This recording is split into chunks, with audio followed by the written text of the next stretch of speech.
Selamat pagi, selamat bertemu, dan selamat merenungkan kebenaran firman Tuhan. Kiranya hari ini berkat Tuhan melimpah di dalam kehidupan kita semua. Kita renungkan kebenaran firman Tuhan terambil dari Lukas pasal yang ke-23. Lalu bangkitlah seluruh sidang itu dan Yesus dibawa menghadap Pilatus. Di situ mereka mulai menuduh dia, katanya, "Telah kedapatan oleh kami bahwa orang ini menyesatkan bangsa kami dan melarang membayar pajak kepada Kaisar. Dan tentang dirinya ia mengatakan bahwa ia adalah Kristus, yaitu Raja." Pilatus bertanya kepadanya, "Engkaukah raja orang Yahudi?" Jawab Yesus, "Engkau sendiri mengatakannya." Kata Pilatus kepada imam-imam kepala dan seluruh orang banyak itu, "Aku tidak mendapati kesalahan apapun pada orang ini." Tetapi mereka makin kuat mendesak, katanya, "Ia menghasut rakyat dengan ajarannya seluruh Yudea. Ia mulai di Galilea dan sudah sampai ke sini." Ketika Pilatus mendengar itu, ia bertanya, "Apakah orang itu seorang Galilea?" Dan ketika ia tahu bahwa Yesus seorang dari wilayah Herodes, ia mengirim dia menghadap Herodes, yang pada waktu itu ada juga di Yerusalem. Ketika Herodes melihat Yesus, ia sangat girang, sebab sudah lama ia ingin melihatnya, karena ia sering mendengar tentang dia. Lagi pula ia mengharapkan melihat bagaimana Yesus mengadakan suatu tanda. Ia mengaku banyak pertanyaan kepada Yesus, tetapi Yesus tidak memberi jawab apapun. Sementara itu imam-imam kepala dan ahli-ahli Taurat maju ke depan dan melontarkan tuduhan-tuduhan yang berat terhadap dia. Maka mulailah Herodes dan pasukannya menista dan mengolok-olok dia. Ia mengenakan jubah kebesaran kepadanya, lalu mengirim dia kembali kepada Pilatus. Dan pada hari itu juga bersahabat Herodes dan Pilatus. Sebelum itu mereka bermusuhan. Lalu Pilatus mengumpulkan imam-imam kepala dan pemimpin-pemimpin serta rakyat dan berkata kepada mereka, "Kamu telah membawa orang ini kepadaku sebagai seorang yang menyesatkan rakyat. Kamu lihat sendiri bahwa aku telah memeriksanya, dan dari kesalahan-kesalahan yang kamu tuduhkan kepadanya, tidak ada kudapati padanya. Dan Herodes juga tidak, sebab ia mengirimkan dia kembali kepada kami. Sesungguhnya tidak ada satu apapun yang dilakukannya yang setimpal dengan hukuman mati. Jadi aku akan menghajar dia lalu melepaskannya, sebab ia wajib melepaskan seorang bagi mereka pada hari raya itu." Tetapi mereka berteriak bersama-sama, "Iyalah dia, lepaskanlah Barabas bagi kami." Barabas ini dimasukkan ke dalam penjara berhubungan dengan suatu pemberontakan yang telah terjadi di dalam kota dan karena pembunuhan. Sekali lagi Pilatus berbicara dengan suara keras kepada mereka karena ia ingin melepaskan Yesus. Tetapi mereka berteriak membalasnya, katanya, "Salibkan dia, salibkan dia." Kata Pilatus untuk ketiga kalinya kepada mereka, "Kejahatan apa yang sebenarnya telah dilakukan orang ini? Tidak ada suatu kesalahan pun yang kudapati padanya yang setimpal dengan hukuman mati. Jadi aku akan menghajar dia lalu melepaskannya." Tetapi dengan berteriak mereka mendesak dan menuntut supaya ia disalibkan. Dan akhirnya mereka menang dengan teriak mereka. Lalu Pilatus memutuskan supaya tuntutan mereka dikabulkan. dan ia melepaskan orang yang dimasukkan ke dalam penjara karena pemberontakan dan pembunuhan itu sesuai dengan tuntutan mereka. Tetapi Yesus diserahkan kepada mereka untuk diperlakukan semau-maunya.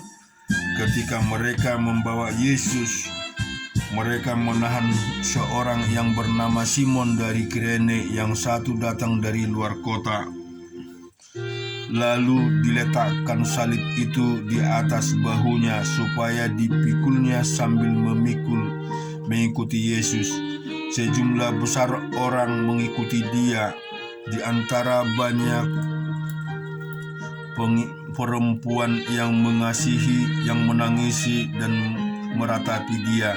Yesus berpaling kepada mereka dan berkata, "Hai putri-putri Yerusalem, jangan kamu menangisi aku, melainkan tangisilah dirimu sendiri dan anak-anakmu. Sebab lihat, akan tiba masa orang berkata, berbahagialah perempuan mandul dan yang rahimnya tidak pernah melahirkan dan yang susunya tidak pernah menyusui. Maka orang akan mulai berkata kepada gunung-gunung, runtuhlah menimpa kami, dan kepada bukit-bukit timbunlah kami. Sebab jikalau orang berbuat demikian dengan kayu hidup, apakah yang akan menjadi dengan kayu kering? Dan apa juga digiring dua orang lain, yaitu dua penjahat yang dihukum mati bersama-sama dengan dia. Ketika mereka sampai di tempat yang bernama Tengkorak, mereka menyalibkan Yesus di situ, dan juga kedua orang penjahat itu, yang seorang di sebelah kanannya dan yang lain di sebelah kirinya. Yesus berkata, "Ya Bapa, ampunilah mereka, sebab mereka tidak tahu apa yang mereka perbuat." Dan mereka membuang undi untuk membagi pakaiannya. Orang banyak berdiri di situ dan melihat semuanya. Pemimpin-pemimpin mengejek dia, katanya, "Orang lain ia selamatkan, biarlah sekarang ia menyelamatkan dirinya sendiri, jika ia adalah Mesias, orang yang dipilih Allah." Juga prajurit-prajurit mengolok-olok dia. Mereka mengunjuk anggur asam kepadanya dan berkata, "Jikalau engkau adalah raja orang Yahudi, selamatkanlah dirimu." Ada juga tulisan di atas kepalanya, "Inilah raja orang Yahudi." Seorang dari penjahat yang digantung itu menghujat dia, katanya, "Bukankah engkau adalah Kristus? Selamatkanlah dirimu dan kami." Tetapi yang seorang menegur dia, katanya, "Tidakkah engkau takut juga tidak kepada Allah, sedang engkau menerima hukuman yang sama? Kita memang selayaknya dihukum, sebab kita menerima balasan yang setimpal dengan perbuatan kita. Tetapi orang ini tidak berbuat sesuatu yang salah." Lalu ia berkata, "Yesus, ingatlah akan aku apabila engkau datang sebagai raja." Kata Yesus kepadanya, "Aku berkata kepadamu, sesungguhnya hari ini juga engkau akan ada bersama-sama dengan aku di dalam Firdaus." Ketika itu hari sudah kira-kira jam 12. Lalu kegelapan meliputi seluruh daerah itu sampai jam 3. Sebab matahari tidak bersinar dan tabir bait suci terbelah dua. Lalu Yesus berseru dengan suara nyaring, "Ya Aba, ke dalam tanganmu kuserahkan nyawaku." Dan sesudah berkata demikian, ia menyerahkan nyawanya. Ketika kepala pasukan melihat apa yang terjadi, ia memuliakan Allah, katanya, "Sungguh orang ini adalah orang benar." Dan sesudah seluruh orang banyak yang datang ke kerumunan itu di situ untuk menonton itu, melihat apa yang terjadi itu, pulanglah mereka sambil memukul-mukul diri. Semua orang yang mengenal Yesus dari dekat, termasuk perempuan-perempuan yang mengikut dia dari Galilea, berdiri jauh-jauh dan melihat semuanya itu. adalah seorang yang bernama Yusuf. Ia anggota majelis besar dan seorang yang baik lagi benar. Ia tidak setuju dengan putusan dan tindakan majelis itu. Ia berasal dari Arimatea, sebuah kota Yahudi, dan ia menanti-nantikan kerajaan Allah. Ia pergi menghadap Pilatus dan meminta mayat Yesus, dan sesudah ia menurunkan mayat itu, ia mengapaninya dengan kain lenan, lalu membaringkannya di dalam kubur yang digali di dalam bukit batu, di mana belum pernah dibaringkan mayat. Hari itu adalah hari persiapan dan Sabat hampir mulai, dan perempuan-perempuan yang datang bersama-sama dengan Yesus dari Galilea ikut serta, dan mereka melihat kubur itu dan bagaimana mayatnya dibaringkan. Dan setelah pulang, mereka menyediakan rempah-rempah dan minyak mur. Kita renungkan firman Tuhan di dalam Mazmur 96.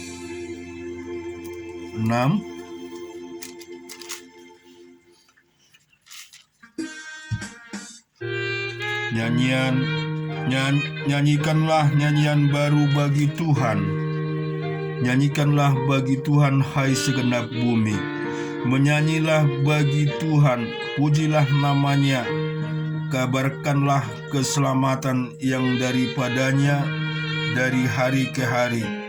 Ceritakanlah kemuliaannya di antara bangsa-bangsa, dan perbuatan-perbuatannya yang ajaib di antara segala suku bangsa.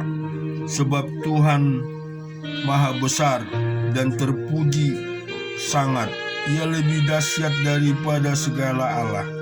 Sebab segala Allah bangsa-bangsa adalah hampa, tapi Tuhanlah yang menjadikan langit. Keagungan dan semarak ada di hadapannya, kekuatan dan kehormatan ada di tempat kudusnya. Kepada Tuhan, hai suku-suku bangsa, kepada Tuhan sajalah kemuliaan dan kekuatan. Berilah kepada Tuhan kemuliaan namanya. Bawalah persembahan dan masukkanlah ke pelatarannya. Sujudlah menyembah kepada Tuhan dan berhiaskan kekudusan.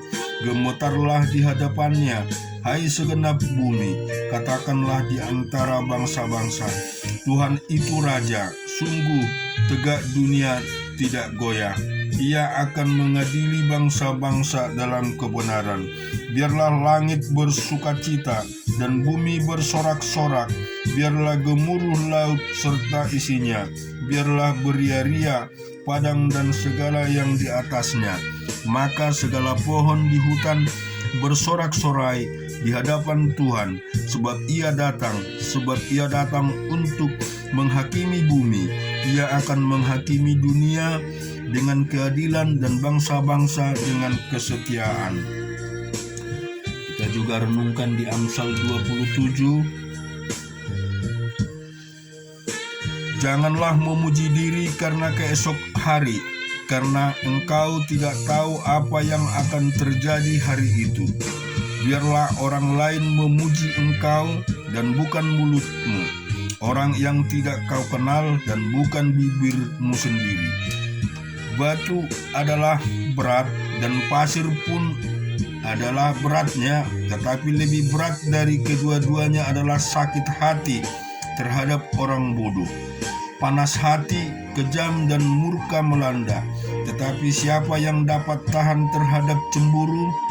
Lebih baik teguran yang nyata-nyata daripada kasih yang tersembunyi. Seorang kawan memukul dengan maksud baik, tetapi seorang lawan mencium secara berlimpah-limpah. Orang yang kenyang menginjak-injak madu, tetapi bagi orang yang lapar segala yang pahit dirasakannya. Seperti burung yang lari dari sarangnya, demikianlah orang yang lari dari kediamannya. Minyak dan wangi-wangian menyukakan hati, tetapi penderita merobek jiwa. Jangan kau tinggalkan temanmu dan teman ayahmu. Jangan datang di rumah saudaramu pada waktu engkau malang. Lebih baik tetangga yang dekat daripada saudara yang jauh. Anakku, hendaklah engkau bijak. Sukakanlah hatiku, supaya aku dapat menjawab orang yang mencela aku. Kalau orang bijak melihat malapetaka, bersembunyilah ia. Tetapi orang yang tak berpengalaman berjalan terus lalu kena celaka. Ambillah pakaian orang yang menanggung orang lain, dan tahanlah dia sebagai saudara ganti orang asing. Siapa pagi-pagi sekali memberi selamat dengan suara nyaring, hal itu akan dianggap sebagai kutuk baginya. Seorang istri yang suka bertengkar serupa dengan tiris yang tidak henti-hentinya menitik pada waktu hujan. Siapa menahan angin dan tangan kanannya menenggelamkan minyak. Besi menajamkan besi, orang menajamkan sesamanya. Siapa memelihara pohon ara akan memakan buahnya, dan siapa menjaga tuannya akan dihormati. Seperti air mencerminkan wajah, demikianlah hati manusia mencerminkan manusia itu. Dunia orang mati dan kebinasaan tak akan puas, demikian mata manusia tak akan puas. Kui untuk melebur perak dan perapian untuk melebur emas, dan orang dinilai menurut pujian yang diberikan kepadanya. Sekalipun engkau menumpuk orang bodoh dengan lesung, dengan alu bersama-sama gandum, kebodohannya tidak akan lenyap daripadanya. Kenakanlah baik-baik keadaan kambing dombamu, perhatikanlah kawanan hewanmu, karena harta benda tidaklah abadi.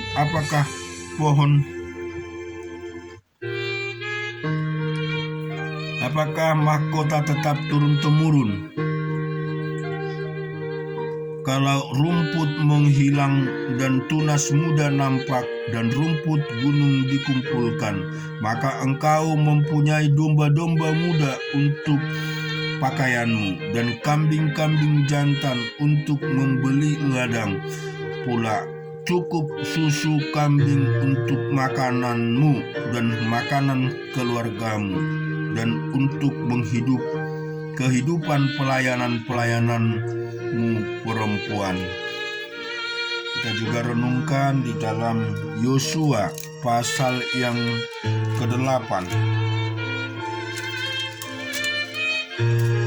Kemudian berfirmanlah Tuhan kepada Yosua, jangan takut dan jangan tawar hati, bawalah seluruh tentara dan bersiaplah masuk ke Ai. Ketahuilah aku serahkan kepadamu raja negeri Ai, rakyatnya, kotanya dan negerinya, dan haruslah kau lakukan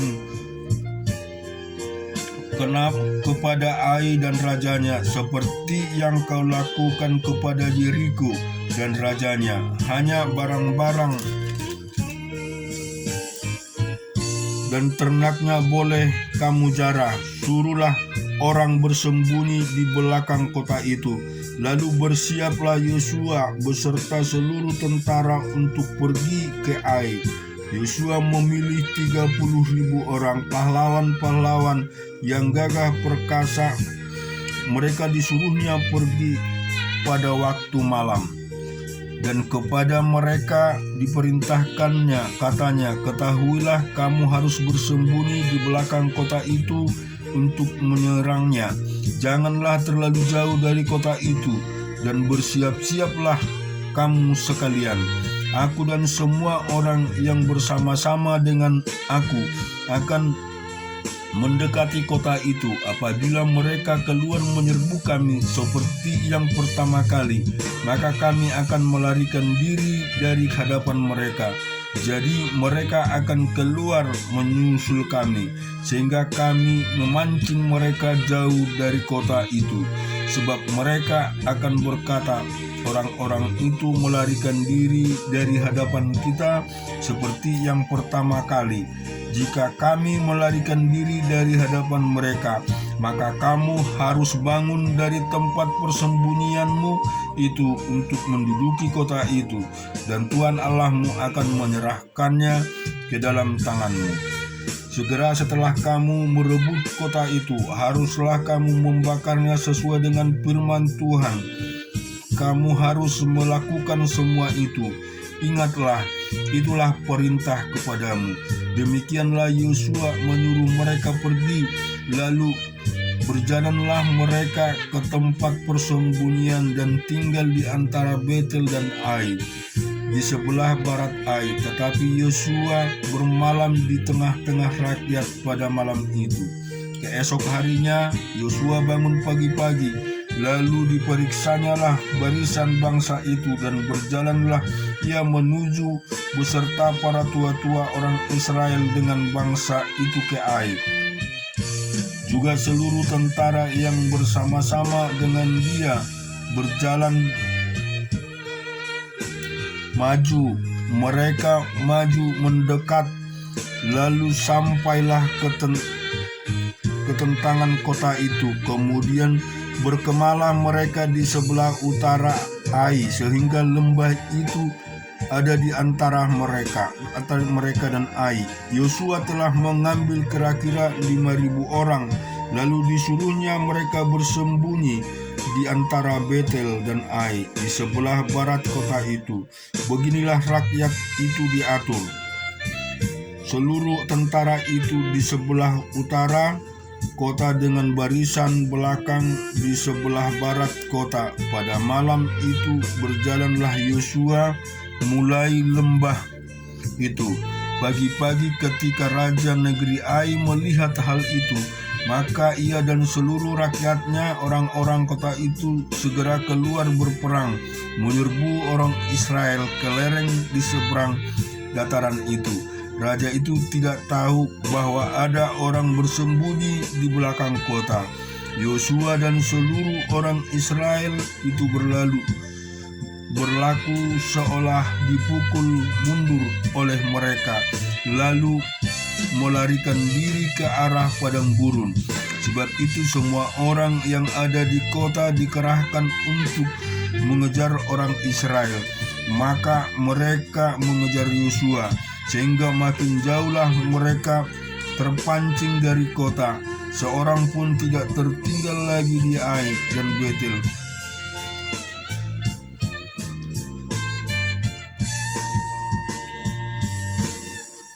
Tidak tertinggal lagi di Betel, tidak keluar memburu orang Israel. Mereka meninggalkan kota itu terbuka karena mereka mengejar orang Israel. Lalu berfirmanlah Tuhan kepada Yosua, acungkanlah lembing yang ada di tanganmu ke arah Ai, sebab aku menyerahkan kota itu ke dalam tanganmu. Maka Yosua mengacungkan lembing yang di tangannya ke arah kota itu. Ketika diacungkannya tangannya, maka segeralah bangun orang-orang yang bersembunyi itu dari tempatnya. Mereka berlari memasuki kota, merebutnya, lalu segera membakar kota itu. Ketika orang Ai berpaling menoleh ke belakang, tampaklah asap kota itu naik membumbung ke langit. Mereka tidak sempat melarikan diri kemanapun juga, sebab rakyat yang tadinya lari ke padang gurun berbalik melawan mengejar pengejarnya. Ketika Yosua dan seluruh Israel melihat bahwa orang-orang yang bersembunyi itu telah merebut kota dan bahwa asap kota itu naik membumbung, berbaliklah mereka lalu menewaskan orang-orang Ai. Sementara itu juga keluar orang-orang Israel yang lain dari dalam kota menyerbu orang-orang Ai, sehingga terjepit di tengah-tengah orang Israel itu. yang ini dari sini dan yang itu dari sana. Orang-orang Ai ditewaskan, sehingga seorang pun dari mereka tidak ada yang dibiarkan terlepas dari luput.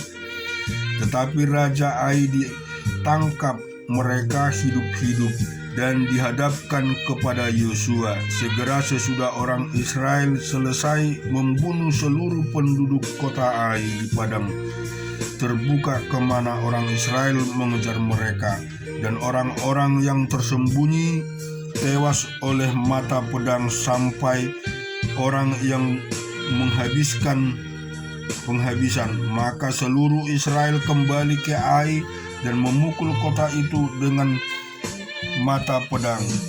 Jumlah semua orang yang tewas pada hari itu, baik laki-laki maupun perempuan, ada 12.000 orang, semua orang Ai. Dan Yosua tidak menarik tangannya yang mengacungkan lembing itu sebelum seluruh penduduk kota itu ditumpas. Hanya ternak dan barang-barang kota itu dijarah orang-orang Israel sesuai dengan firman Tuhan yang diperintahkannya kepada Yosua. Yosua membakar Ai dan membuatnya menjadi timbunan puing untuk selama-lamanya, menjadi tempat yang tandus sampai sekarang. Dan Raja Ai digantungnya pada sebuah tiang sampai petang. Ketika matahari terbenam, Yosua memerintahkan orang menurunkan mayat dari tiang, lalu dilemparkan di depan pintu gerbang kota. Kemudian didirikan oranglah di atasnya suatu timbunan batu yang besar, yang masih ada sampai sekarang. Pada waktu itulah Yosua mendirikan mezbah di Gunung Ebal bagi Tuhan orang Israel, seperti yang diperintahkan Musa hamba Tuhan kepada orang Israel. Menurut apa yang tertulis dalam kitab hukum Musa, suatu mezbah dari batu-batu yang tidak dipahat, yang tidak diolah dengan perkakas besi apapun. Di atasnya mereka mempersembahkan korban bakaran kepada Tuhan dan mengorbankan korban keselamatan. Dan di sanalah di atas batu-batu itu dituliskan Yosua salinan hukum Musa yang dituliskannya di depan orang Israel. Seluruh orang Israel, para tua-tuanya, para pengatur pasukannya, dan para hakimnya berdiri sebelah tabut, berhadapan dengan para imam yang memang suku Lewi, para pengangkat tabut perjanjian Tuhan itu, baik pendatang maupun anak negeri. Setengahnya menghadap ke gunung Gerizim dan setengahnya lagi menghadap ke gunung Ebal, seperti yang dahulu diperingatkan oleh Musa hamba Tuhan apabila orang memberkati bangsa Israel. Sesudah itu dibacakannya lah segala perkataan hukum Taurat, berkatanya dan kutuknya, sesuai dengan segala apa yang tertulis dalam kitab hukum. Tidak ada sepatah kata pun dari segala apa yang diperintahkan Musa yang tidak dibacakan oleh Yosua kepada seluruh jemaah Israel, dan kepada perempuan-perempuan dan anak-anak, dan kepada pendatang yang ikut serta. Syukur bagi Tuhan kita Yesus Kristus yang senantiasa memberikan berkat bagi kita. Kiranya firman Tuhan menguatkan dan meneguhkan iman kita. Amin.